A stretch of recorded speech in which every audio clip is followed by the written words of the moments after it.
ଜୟ ଜଗନ୍ନାଥ ସାଙ୍ଗମାନେ, ସ୍ୱାଗତ କରୁଛି ଆଜିର ମିନି ବ୍ଲଗକୁ। ସକାଳେ ଉଠିଲେ ତ ପେଟ ଚିନ୍ତା, ତୁ କ'ଣ କରିବୁ ଆଉ?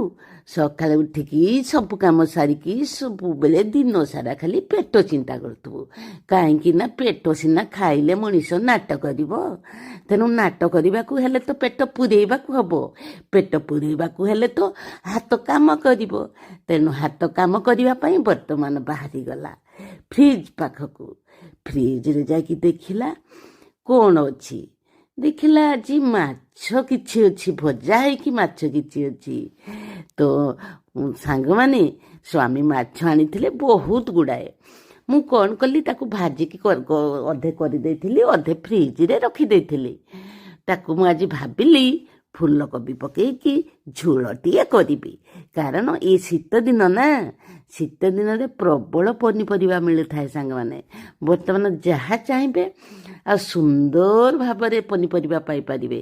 ତେଣୁ ମୁଁ ଦେଖିଲି ସୁନ୍ଦର ଭାବରେ ଏକଦମ କ୍ୱାଲିଟି ଫୁଲକୋବି ଅଛି। ତେଣୁ ମୁଁ ଭାବିଲି ଆଜି ଫୁଲକୋବିରେ ମାଛ ଝୋଳଟିଏ କରିବି। ସେଥିପାଇଁ ମୁଁ ମାଛ ଗୁଡ଼ିକ ଆଉ ଥରେ ନେଇକି କରେଇରେ ତେଲ ଦେଇକି ପକେଇଦେଲି। ଆଉ ଥରେ ନ ଭାଜିଲେ ଭଲ ଲାଗିବ, ଜମା ଭଲ ଲାଗିବନି। ତେଣୁ ଆଉ ଥରେ ମୁଁ ପକେଇଦେଲି। ମୁଁ ଆଜି ଭାବିଲି ସବୁଦିନେ ତ ଗ୍ରାଇଣ୍ଡିଙ୍ଗ କରିକି ମସଲା ଦିଆଯାଉଛି, ତ ହାତ ବି କୁଢ଼ିଆ ହେଇଯାଉଛି, ମନ ବି କୁଢ଼ିଆ ହେଇଯାଉଛି, ଦେହ ବି କୁଢ଼ିଆ ହେଇଯାଉଛି। ନାଇଁ, ଆଜି ମୁଁ ଛେଚିକି ଦେବି। ସହଜେ ତ ସାଙ୍ଗମାନେ ଜାଣିଛନ୍ତି, ମୋତେ ଟିକେ ଛେଚା ମସଲା ବି ବହୁତ ବଢ଼ିଆ ଲାଗେ। ଆପଣମାନଙ୍କୁ କାହାକୁ ଛେଚା ମସଲା ଭଲ ଲାଗେ ମୋତେ ଟିକେ କମେଣ୍ଟ ବକ୍ସରେ ଜଣାଇବେ। କାରଣ ଟିକେ ଖଦଡ଼ ଖଦଡ଼ ଥିବ ମସଲାଟି, ତରକାରୀରେ ଦେଲେ ଭାରି ସୁନ୍ଦର ଟେଷ୍ଟି ହେବ। ତେଣୁ ମୁଁ କ'ଣ କଲି, ମସଲା ଟିକେ ନେଇକି ଛେଚିଦେଲି।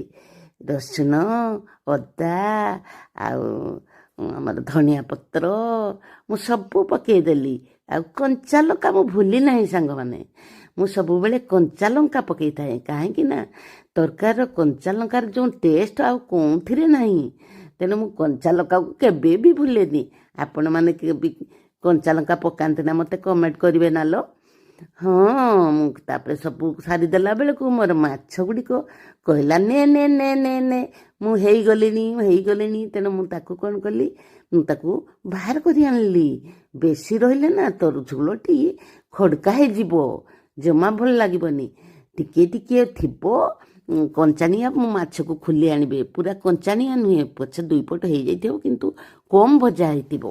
ସେମିତି ଭାଜିକି ମାଛ ଝୋଳ ଥରେ କରିବେ ତିଲ, ଦେଖିବେ କେତେ ସୁନ୍ଦର ଲାଗିବ। ମୁଁ